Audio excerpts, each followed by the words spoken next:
And welcome to the Festival of Storytellers. Thank you so much for being here. My name is Dr. Joanne White, and I'm so glad to be here today. And I'm actually an author, and my book that I'm actually presenting is called More Heaven, because every child is special. It's an Amazon bestseller, and it's won several awards.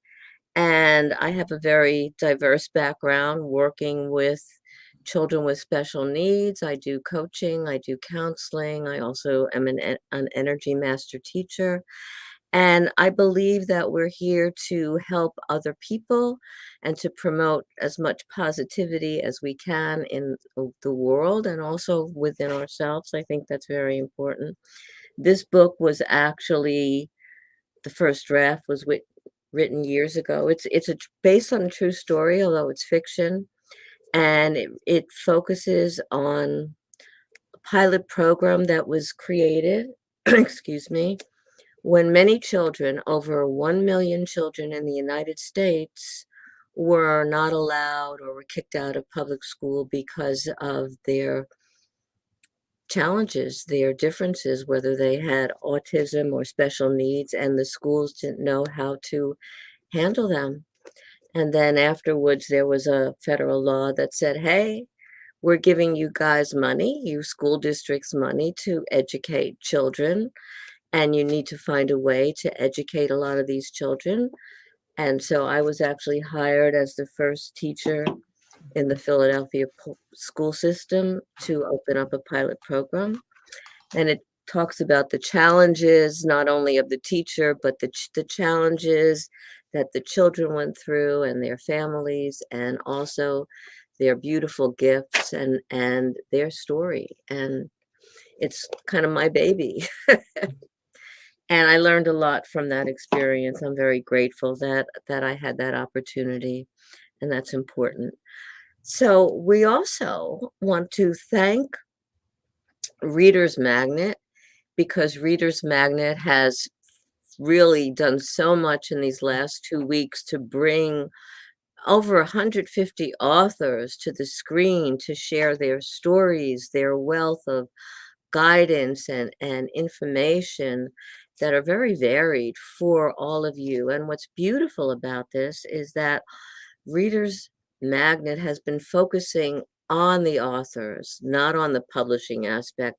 And that's not always the case, probably not at all. And so we are very, very grateful for this opportunity. I know I've met some incredible people, and now I'm meeting, well, I've met her this last couple of weeks, but this wonderful person that I'm going to introduce. And it's always a pleasure for all of us to meet new authors and find out what they're doing, what they have to offer us, and so much more.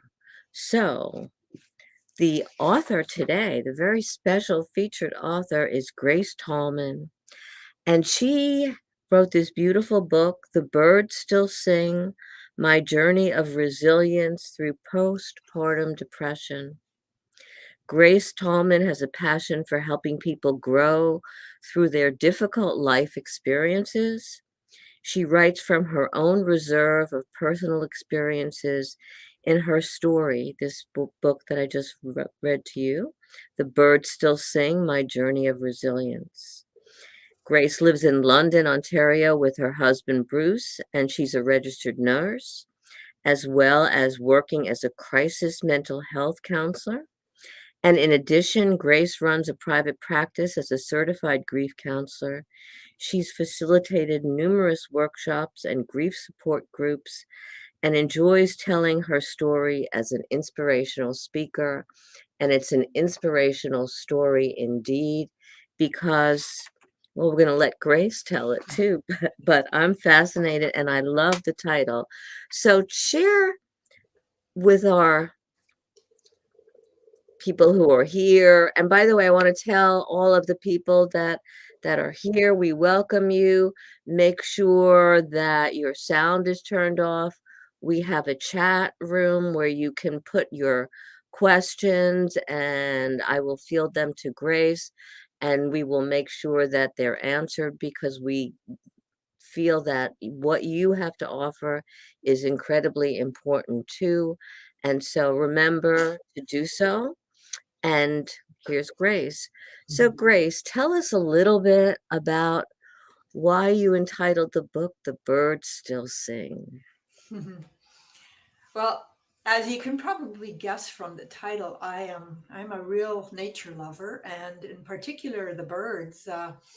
Have a bird feeder in the backyard, and I'm always looking out there to see what kinds of birds come out. And I've noticed many times throughout my life that no matter what is happening, whether it's horrible weather or whether it's whatever is happening in the world, the birds continue to sing. And I remember seeing a documentary about World War II at one time, and the cannons were going off and the guns were blaring, and in the distance you could still hear those birds singing, or you could see them flittering around and still singing. So the birds sing no matter what happens, and it kind of inspired me to do the same with whatever's happening in my life. You know, it's beautiful, and birds are so important. They wake me up in the morning because I feed them outside, and they know Mm-hmm. that they're gonna be fed, and you hear this beautiful, beautiful medley, as you say. And I think what's wonderful and is that it's upbeat. And when you're going through challenges like we're gonna talk about that you've been through, it's a wonderful opportunity to just feel lifted Mm-hmm. no matter what's going on. So you actually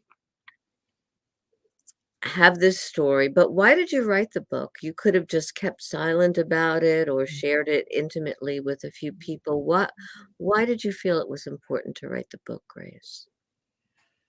Well, I think I'd always sort of try to keep um, my difficulties under wraps. I didn't, there's a lot of stigma associated with mental health issues, and it was a story that I guess I was kind of ashamed or afraid to tell before this book. And it was just working in the mental health field. I recognized that how could I expect clients to tell me their stories if I wasn't willing to be open with mine? So part of my motivation was just to sort of break out of that closet that I had my story had been hidden in for most of my life. And I just wanted to share with people that it's possible to bounce back from a mental health challenge and to live in a positive way again. The You word know, the word is resilience. yes, and we'll get into resilience because that's very important. But I want to focus a little bit too on mental health because like you said, a lot of people who go through mental health challenges like you did, like you said, you were embarrassed and afraid to put it forward. And a lot of people feel that when that happens, they're going to be very harshly judged and looked at differently and treated differently. And so bravo for having the courage, Grace, to put this book forth because it will help people say, well, if she was able to present that, right? Like you work with these clients. If Grace Tallman was able to present her story about what she went through in her mental health crisis at the time, I can stand up and share mine, and that's important because you get a lot of people who get the support that they need. So thank you for doing that. So tell us a little bit about what you do with mental health when you're working with clients. Well, first of all, just to familiarize my audience here with the wonderful center that I work at. It's a crisis and addiction mental health crisis center, and it operates 24/7. It's open every day of the year, including Christmas Day, and people can walk in without an appointment and talk to a mental health counselor. Usually the wait is no more than half an hour or so, and they can spend about an hour talking to a counselor. Um, they are heard, their story gets heard. Sometimes that's all people need, is just to be heard, because nobody out there listens. People are all too wrapped up in their own lives, or too busy, or they just simply don't care. So when people come to the crisis mental health center, they are given the opportunity of having their story heard non-judgmentally. We listen, we hear what they have to say, we support them, we validate them. And if there's an appropriate referral that we can make, for example, to perhaps a case manager, or if they're struggling with addictions, we can get them connected to the addiction center. So it's just a real place of hope, and for some people, a brand new start in life. You know, they can start moving forward, because somebody, basically, simply because somebody has taken the time to listen in an open-hearted, compassionate way to their story. And that's so very important to listen. Like you said, people are very caught up in their own lives, and sometimes they don't pay attention. And just having someone listen to you without judgment, and not just listening, but Hmm. hearing what you're saying, and like you said, validating it, and not saying, "Oh, there's nothing to that," or but not making light of it, and recognizing the challenge and the struggle that people go through. That is so important. And you're right, it may be just what they need. Now, Hmm. how have you handled that during this pandemic?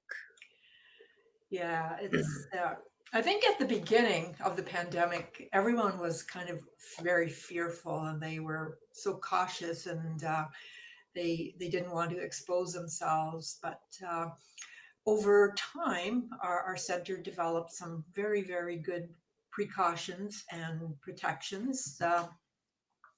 Before somebody can come into the building, they are screened for COVID symptoms through an intercom system, and everybody wears a mask. They check temperatures too, right? What's that? Yeah, and then Yeah. once they come through the door, their Yeah. temperature gets taken, and they use a hand sanitizer. And then the counselor who will see the person, we're behind a plexiglass barrier. Both of us are masked, and we are at a 6 foot distance, so it feels pretty safe. I don't think we've had any counselors contract the virus, and as far as I know, nobody has contracted it at our center, at least not in the area that I work in.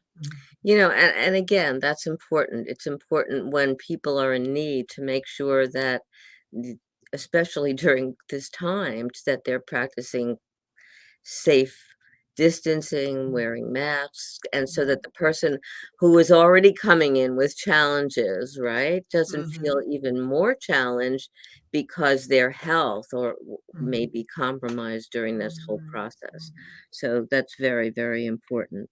So let's get a little bit into the book, and we'll get more into what you do. And because this book is about postpartum, but as you and I were talking earlier, it's more yes, it does talk about what you went on with postpartum depression, but also the resilience. And so let's talk a little bit about postpartum depression, what that was like for you, and what kind of help did you get, and then we'll shift into powerful resilience, how to get back into oneself and Mhm. Mhm. beyond.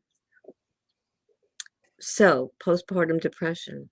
Postpartum depression, it's a very difficult situation, because after giving birth to a child, you're expected to be overjoyed, over the moon. You know, you've got this new baby, and everything is supposed to be just wonderful, and everybody sort of wants, oh, what a beautiful baby. And but it's not exactly acceptable for you to say, well, I'm really struggling. I'm not sleeping. I'm not, I'm feeling tense. I'm feeling anxious. I'm feeling really down.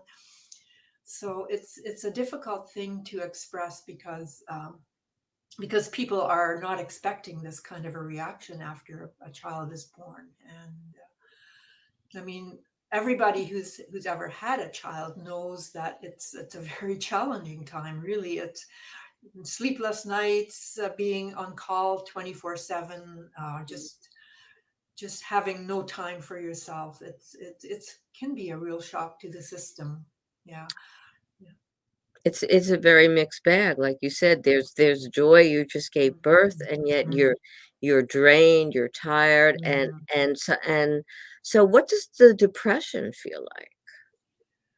Oh, it just feels very, very dark and bleak and confusing because it's a very joyous time, and yet at the same time your mood is like just so down and so bleak and dark. I think in my book I wrote about it's monochromatic. There's just shades of gray. There's black and gray and different shades of it, but there's even when you go outside on a bright sunny day, it just still seems dark and bleak. How does it compare to depression in general? Okay. Well, depression in general, of course, is depression is depression. Uh, Right. the postpartum depression is unique because it involves the postpartum period where you've just given birth. And with postpartum depression, there's a lot of hormonal fluctuation. Like you've just Yeah. given birth and your hormones are going crazy. And we all know that hormones can really contribute to feelings of depression or feelings of instability. And yeah, it's an all-consuming job being a new mother. How long did it last for you, Grace? Well, I'm not sure if my journey through the postpartum depression was a typical one or not, but I felt depressed the minute, or not the minute, after about maybe within an hour of my child's birth. I started feeling I was suicidal. I just didn't want to be alive anymore. Just felt totally drained by the labor and delivery experience. It was a lengthy, drawn out process, which completely drained me of emotional and physical energy. So I felt very depleted. And I would say that I managed to get through it for a period of about 4 months, where I was able to function. I and it wasn't every day wasn't the same. There were better days than other days, but I had some very dark days at the beginning. But when it really kind of felt like a tornado, a tornado of depressed emotions, was when I went back to work after my maternity leave was over. Mhm. So that's when I just couldn't face the Well, you had to stress and and you had the to face a lot of challenges. people too, right? Hmm. Right. So you're married to Bruce, Hmm. and again, there's this new baby, Hmm. and then Bruce is looking at you, his beautiful wife, and thinking, "What's going on?" So how Hmm. did I don't mean to laugh at it, but how did he handle or even understand what you were going through at the time? You know, a very difficult part of depression is to be able to communicate what it is that you're experiencing, because to an outsider, you just can't explain that what the depths of despair that you are feeling. And I don't think that Bruce fully understood just how serious this depression was. I mean, he had to carry on with his life. He had just started a new job as well, and that was very stressful for him. So he had his own stresses that he had to deal with, and he wasn't fully available to me to really understand what it was I was going through, and perhaps I wasn't able to communicate it very well either. I think when you're going through depression, it's Mhm. very hard to communicate what's happening Mhm. because you're just experiencing it. Like you said, it's a dark monochromatic place. I worked with one client who said she felt like she had pounds of sand literally on her chest, pressing down on her chest, Mhm. that, I mean, think about that for a minute, Mhm. that she couldn't even move from, which is Mhm. very difficult. So we have a question from the audience who says that, can fathers experience that kind of depression too? Do they go through the postpartum depression with you? Wow, that's an interesting question. Yeah, I actually have heard of male postpartum depression, but I think it's a completely different version of it than what the mother goes through, because with the mother it's it's more hormonal it's too. more hormonal Yeah. and physical exhaustion. Well, I guess the fathers, if they're really involved, could be physically exhausted Oh too. yeah. Mhm. But I don't think their hormones are going crazy and up and down like yours were, right.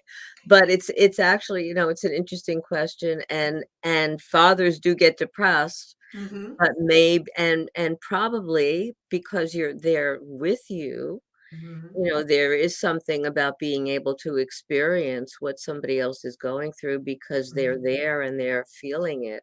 But of Mhm. course, like you said, Grace, it may not be the same level of depression that you went Mhm. through. I S suppose for a father, it could, especially a first-time father, it could be an identity crisis. Hey, what my role has shifted. Yeah, Yeah. and what do I do? And am I Yeah. equipped to handle this? And I Yeah. think that's true Mhm. for a first-time mother too, because, Mhm. I've worked with people who said, "I'm not sure that I'm gonna be a very good mother," and Mhm. based on past experience with her home life, and that could be scary. And yet Mhm. it's you again, you wanna be happy about having this child. That's what Mhm. your many women have been thinking about and wanting to do, and yet, what do I do with it? So it's Mhm. like you said, I agree with you, it could be very scary both for the dad and the mom. So let's get to resilience, because this is Mhm. really, even the birds still sing is about wake Mhm. up a little bit, and where are you going to Mhm. put your attention, folks, and Mhm. whatever. So what is resilience to you, Grace? Well, I think the dictionary definition of resilience is kind of to bounce back. Well, I don't see resilience as being something instantaneous. I think resilience is a process. It's a process of getting back to your original state and even beyond. There's been a lot of being done on post-traumatic growth.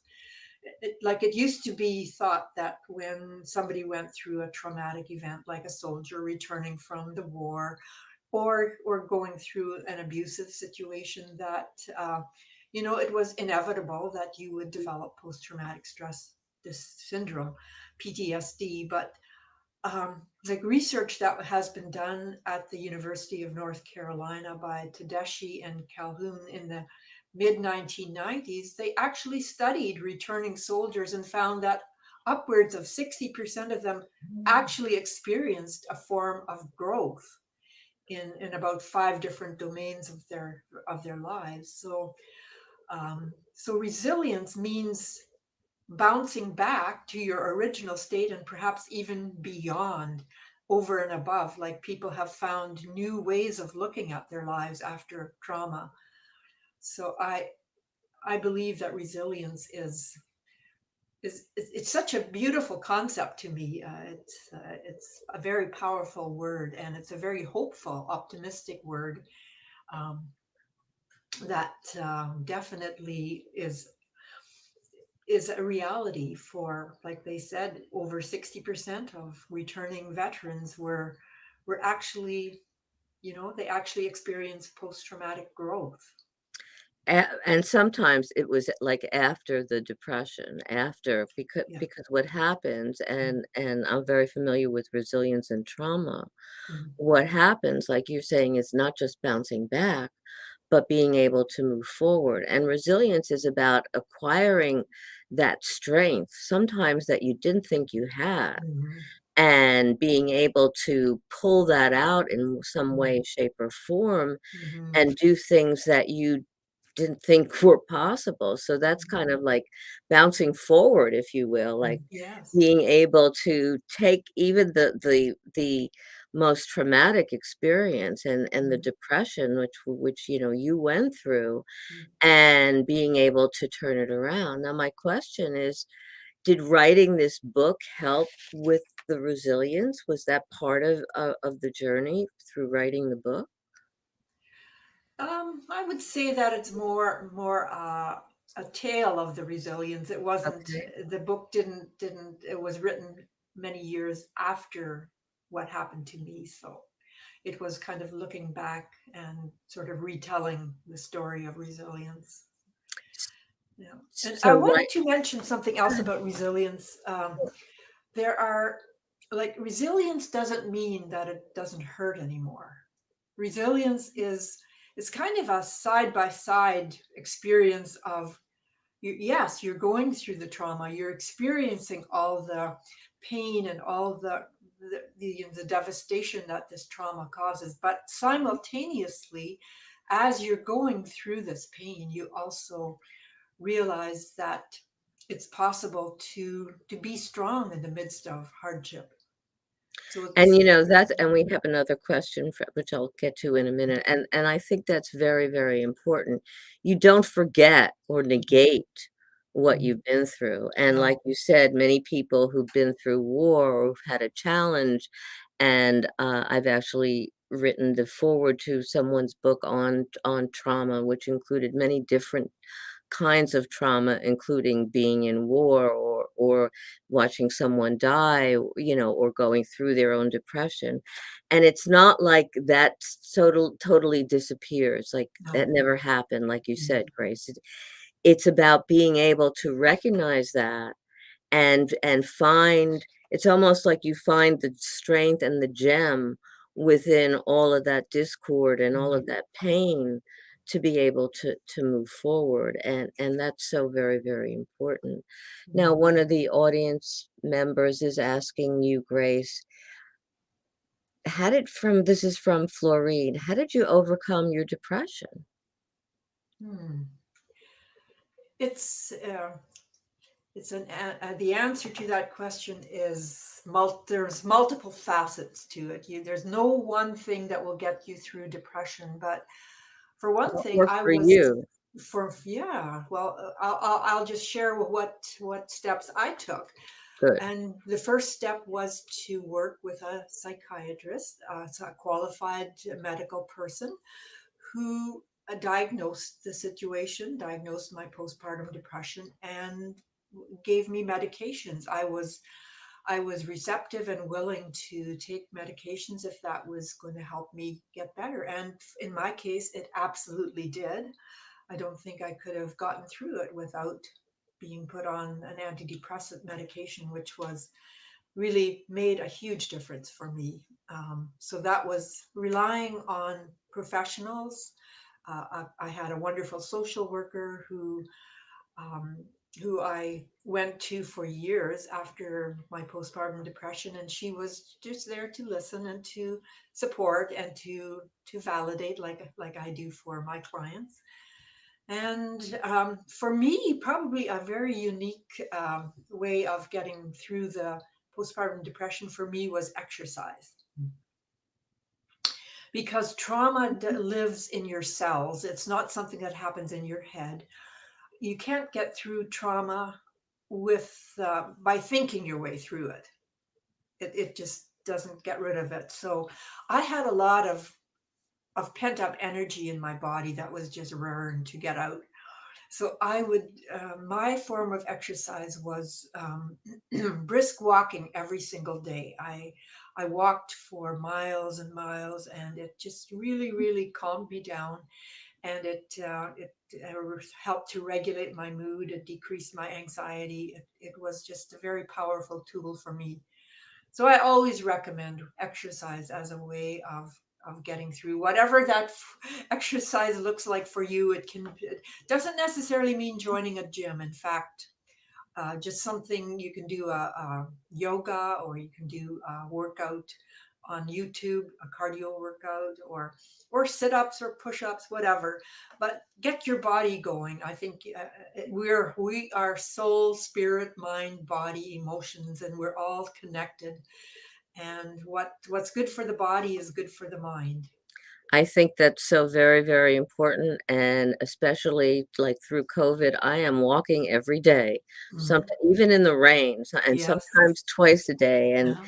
somebody said, "Oh, I thought you walk only in the morning." I said, "Well, today I'm walking in the evening too. I mean, I gotta do."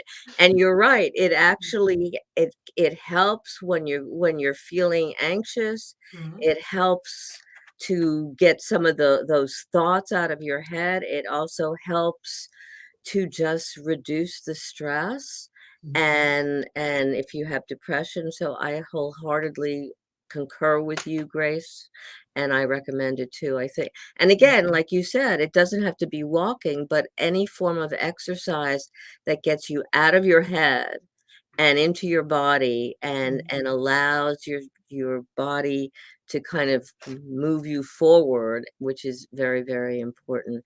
And something you also said that I want our audience to pay attention to: when you're going through a crisis, whether it be mental health or depression, hiding isn't the solution. And like what Grace did was Mhm. she sought help. She got help from a professional that helped her get through that time. So get the help that you need, because it's really important, and we need it. Mhm. I'm not, and I'm not crazy about medication, but if it helps and if it works for you, and again, it's prescribed by a physician who's reputable, who recognizes the symptomatic aspects of what you're going through, and you want to do it, then wholeheartedly go for it, because you need help, and you don't want to stay in that place forever. You really don't. So somebody else is asking, Grace, is this postpartum depression illness a familial illness? Like genetically Yeah, transmitted. I'm not sure if postpartum depression is genetically transmitted, but I do believe there are genetic tendencies towards depression. depression in a genetic way. Postpartum depression is probably it's a more specific form of depression, but yeah, mental health issues are a lot of them are whether they're directly genetically transmitted is one question, or whether they're kind of environmentally acquired, like you saw, maybe you saw how your mother reacted and then you tend to react in the same way. And I think that's also very important, because there are genetic aspects to it and environmental. And I've actually done some research, and this is interesting. The research says that genetics, even though somebody says, "Oh, well, my mother had that and my father had that, and therefore genetics account for less than one third of some of the challenges that people are going through." So environment, what you're doing, what you're thinking, how you're living are all very essential to how and what goes on in your life, and what comes up. Let's get back to resilience, because what do you see yourself doing now that is resilient? Hmm. Well, I guess the one example of resilience was writing my book. That was something that was very, very uh, like I couldn't have done it without being resilient. It was looking back over my life and finding what was kind of finding the gold among the dross. That is so important, Mm, and in your book, what were some of the gold and the positive experiences? I mean, you went through postpartum depression, mm, but you had this beautiful child, right? I mean, mhm, hello. So share with our audience what some of the gold was, some of the gems were, despite what you were going through. Well, I think you already mentioned it. It was this beautiful, beautiful little baby girl that she was just perfect, and a lovely baby. And I, throughout this postpartum depression, I just loved her. You know, What's her name? her name is Alana. Beautiful. Yeah, yeah. How old is Alana now? Alana is now 27. Oh my goodness. Yes. Now, do you ever talk about that with her, what you went through at all when she got Yes. older? Yeah. Actually, I would like to share a little bit about that. Please. In the writing of a memoir for anyone, it's you're sharing your story, but your story intersects with so many other people who are close to you in your life. And in the process of writing my book, I had an aha moment and I realized, hey, this is my story, but it's also Alana's story. Right. And how will she feel when she, as an adult, looks at this book about her mother's experiences right after she was born? So it occurred to me that I needed to ask her permission to write the book. So I had the manuscript, and I had the chapter that was kind of the most vulnerable place between with her and myself. And I shared that chapter with her and just asked her, would she be okay with me publishing this? And she burst into tears. And I thought, oh, this is going to be too hard for her. Mm, And then I asked her, well, what are the tears about? And she said, Mom, I'm just so sorry that you went through that. right. So the tears were not for herself, but for me. And yeah, so that was her way of saying, yeah, go ahead and get it published. Did she feel guilty at all in some strange way? She's never expressed that, and I've never really asked her that specific question, but But she wanted that book out there, which yeah. again is so important that you thought to even ask her because like you said, Grace, it was not just your life that was on the public stage. It was Yeah. also Ilana's life. Yes. And Yeah. that was very generous of you as a mom and very Mhm. sensitive of you as a mom to be able to recognize that Mhm. because sh- anybody could be vulnerable when they're somehow in a book Mhm. or somebody's talking about it. So that's very Yes. important. So what would you tell our audience or anybody that's going through postpartum depression? I think we covered some of that, or any form of depression. Mhm. Well, probably. I think Brene Brown writes in her one of her books about. Well, she's talking more about shame than depression, but I think it applies to depression as well. That shame can only exist with silence, and I think the same is true with depression.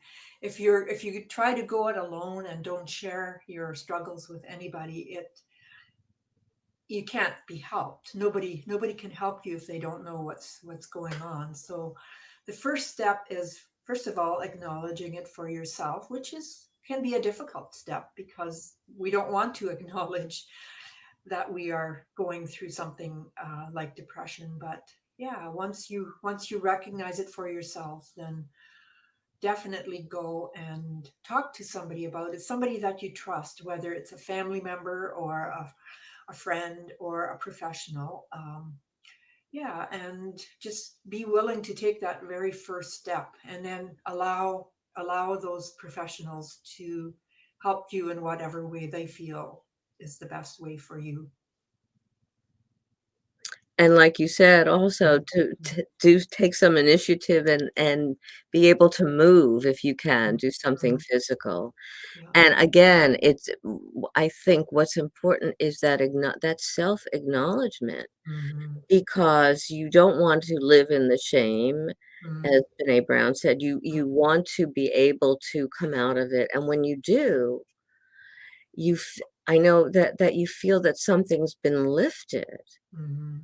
and also, And the beautiful side about what you went through, even though it was a very arduous journey and very difficult, not just for you, but for Bruce and, all the circumstances, and even for taking care of your newborn, is that you're able to share it eventually whenever you can with other people.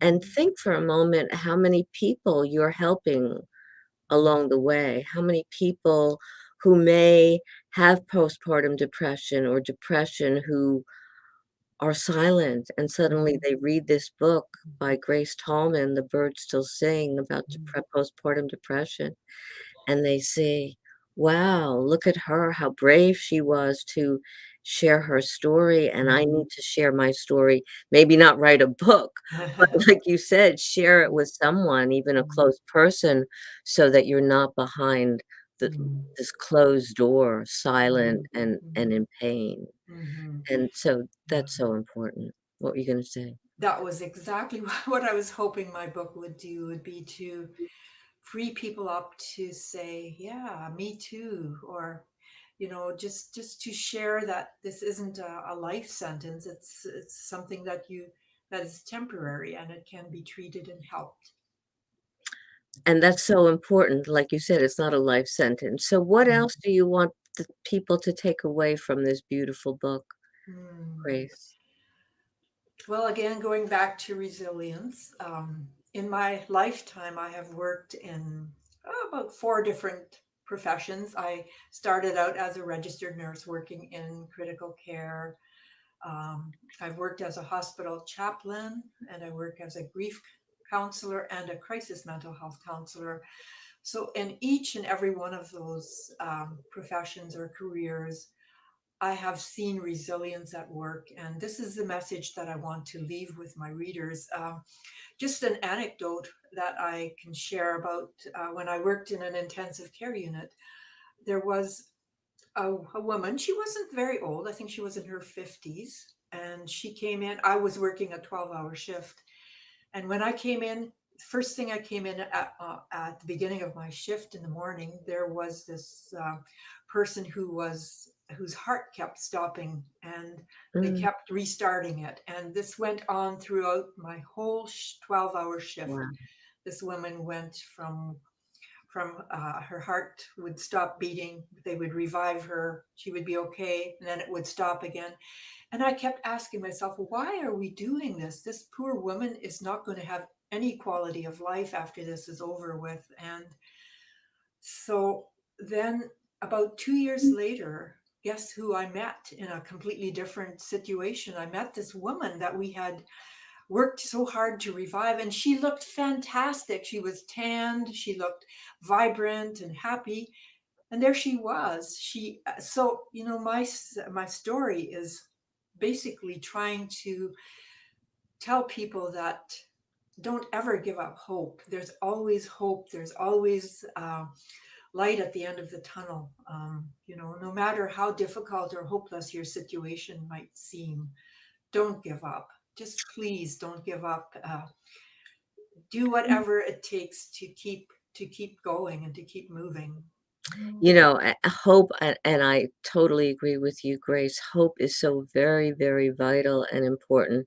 It keeps us going no matter what's happening.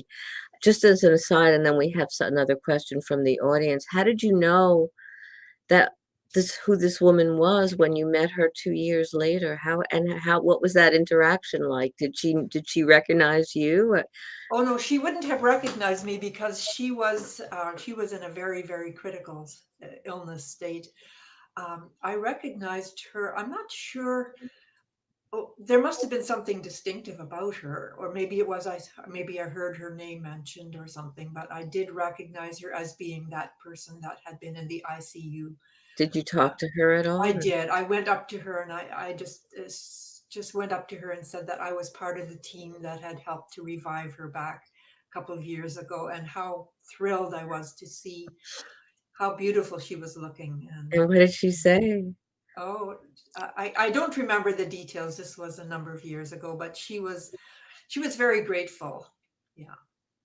Gratitude is very important too. I write a lot about Yes. gratitude and Mhm.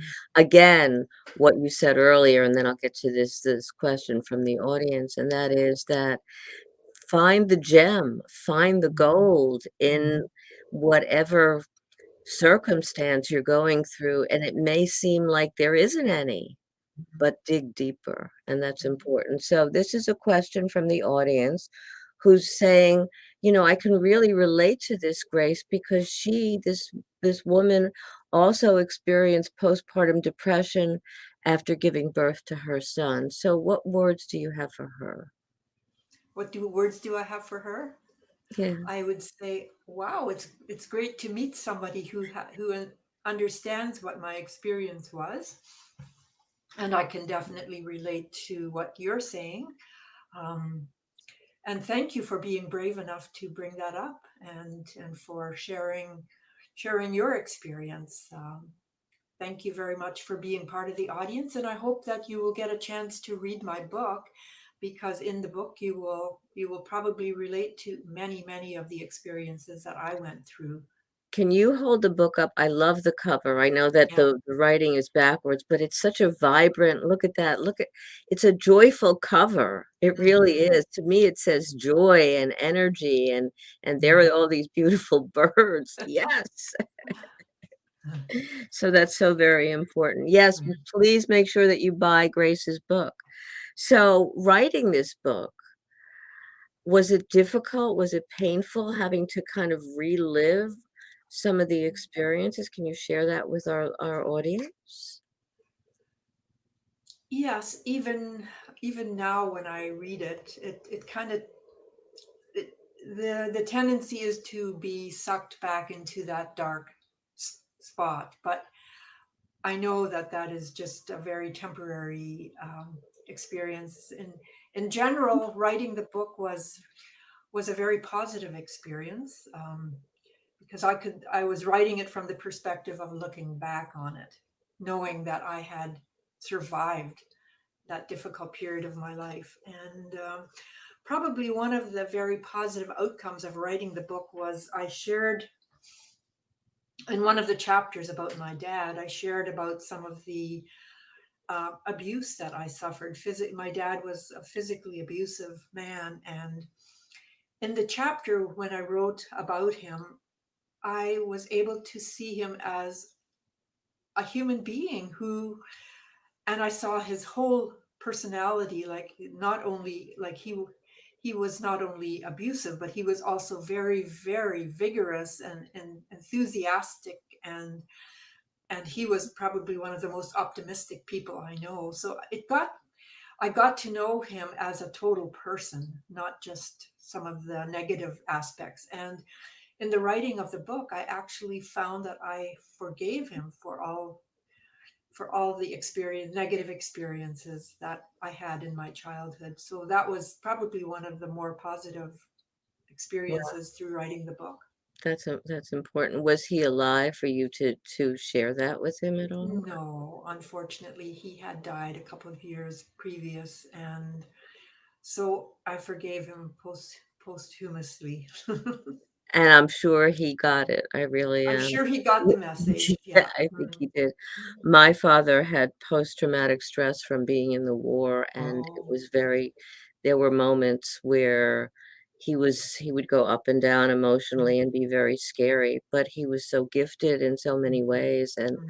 I had to forgive him too for certain things, but Mhm. so I think it does when you're also, I mean, we've touched on a lot of different things, forgiveness and resilience, which again is so much about what this book is, the resilience, being able to bounce back and then bounce forward and Mhm. being able to open yourself up to not hide Mhm. and to understand what you're going through and to get the help that you need and hope. You mentioned Mhm. hope, and hope to me is like it helps us keep going, It and does. it's reviving in some way when things are bleak. I mean, at least there's hopes. There could be something better. Turn the page, buy Mhm. Grace's book. I mean, there's always hope, right? And, and Uh, it's so very, very important.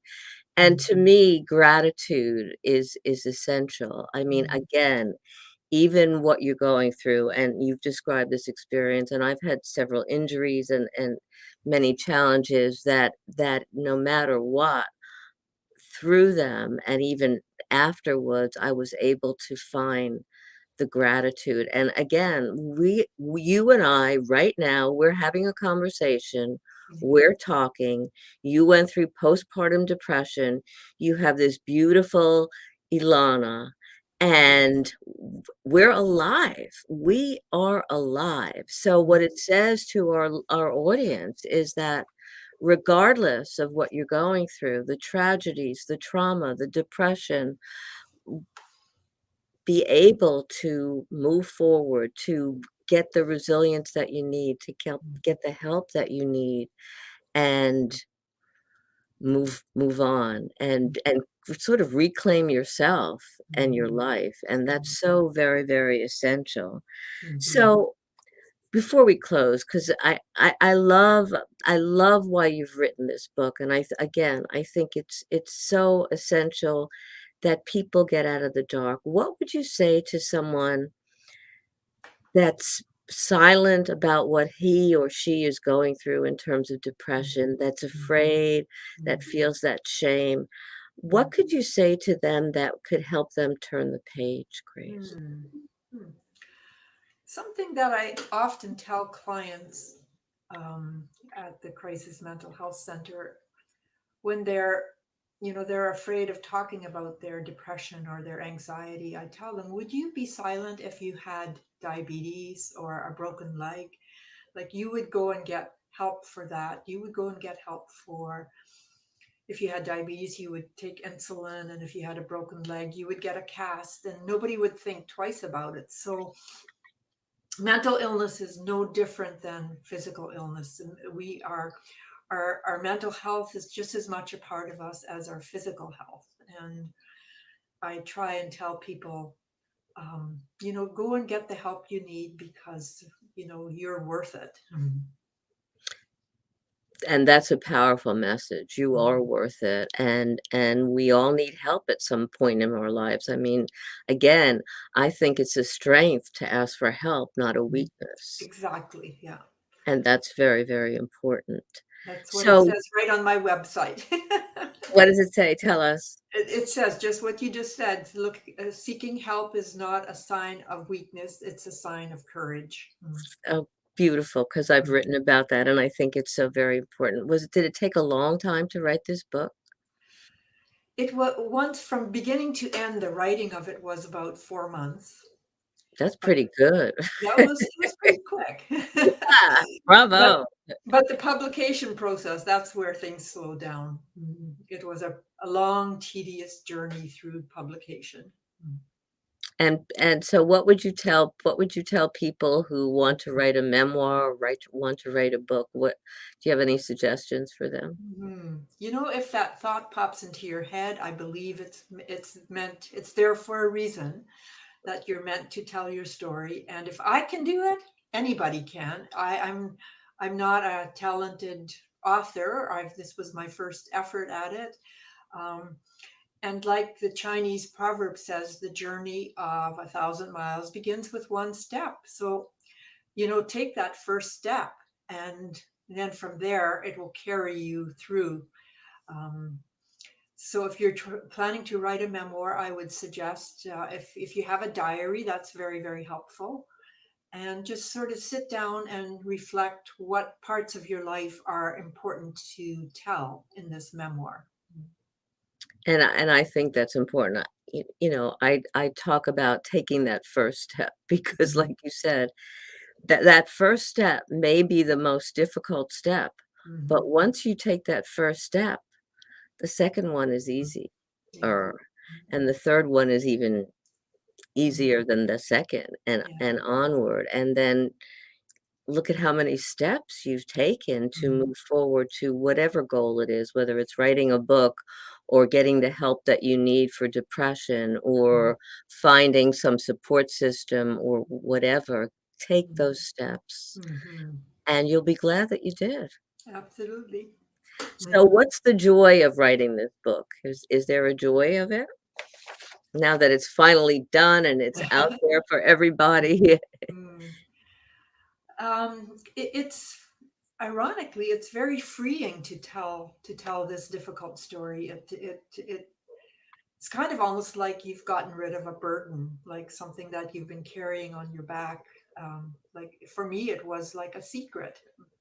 A lot of people never knew about my journey through postpartum depression, so it's kind of freeing. It allows people to see me for who I really am. Instead of hiding, and that's Mhm. important. So Mhm. we have one more question, and this is from Hilda, who's wondering how your family of origin reacted to your story. So not just Ilana, but your Mhm. family. Mhm. I've had some very positive comments from my siblings. My one brother pointed out the fact that I was in one of the chapters I talk about walking to school, and I think I told him I was walking west, and he pointed out no, it was east. So they noticed little details about some errors that I had made in telling my story, but that was minor. I didn't think it was. I see, right. What about Bruce, your husband? How did he feel about this, you writing the story and the ending of it and reading it? Hmm. Well, I think it helped him to understand retrospectively in a new way just how difficult this journey had been for me.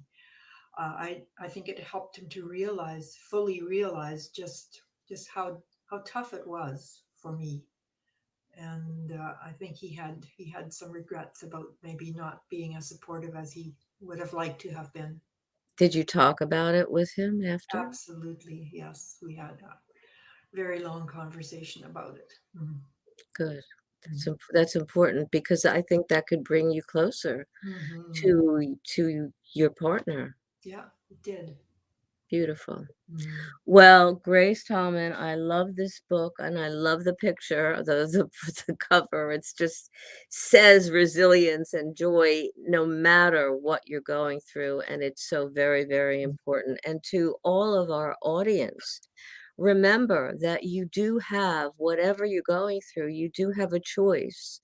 You could excuse me, you could stay behind that closed, locked, dark door, sitting alone, being shamed or afraid, not willing, not ready to come forward. Or you can step out into the sunlight. As Grace said, how freeing it was to write that book and how freeing it is to acknowledge what you're going through, to share it with somebody who's empathetic and sympathetic and not in judgment, and to be able to be freer and to be able to get the help that you need. And a few of the gems from this conversation and from Grace's book is resilience. We can bounce back and bounce forward from whatever it is we've been through. And as Grace beautifully spoke about hope, that throughout this journey of difficulty and very mixed emotions and depression, there was hope. Even through some of the worst moments, there's a sense of hope.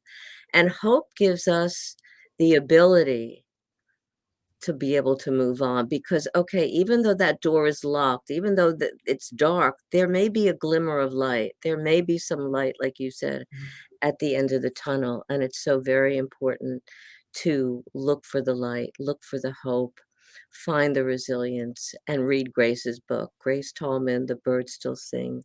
Beautiful book and a beautiful memoir and worth your time and your energy. And again, I want to thank Reader's Magnet for all of your support and for this beautiful 2 weeks of, and there's more, there are more.